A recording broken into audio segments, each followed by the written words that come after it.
फुकटची दिसली म्हणून पिऊ नका. असंच एक बार मध्ये मी कुठेतरी एक वाक्य वाचलेलं.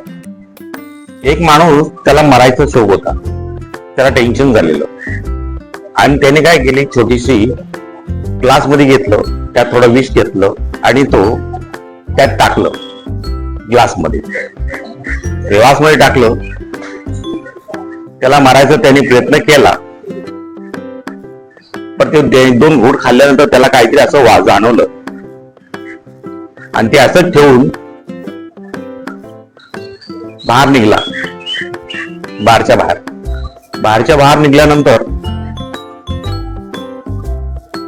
त्याने आपल्याला मित्राला फोन केला की बाबा माझं असं चाललेलं आहे. डायरेक्ट त्यांना डॉक्टरकडे घेऊन गेला आणि तो व्यवस्थित झाला. ज्याला फुकटची सोय होती प्यायची, त्यांनी काय केलं, त्यांनी चुकीचा मार्ग शोधला. त्याला वाटलं कोणीतरी ठेवली असेल आणि विसरला असेल, चला पिऊया.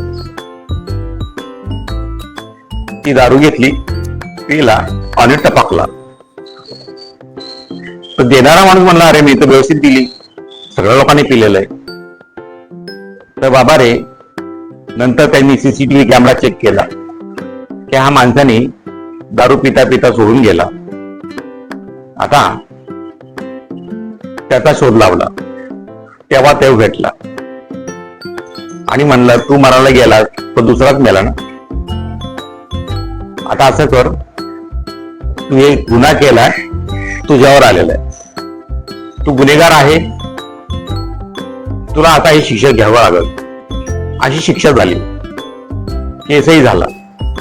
मित्रांनो, मरायचं शोक तर मारा, दुसऱ्याला घेऊन का मारतात?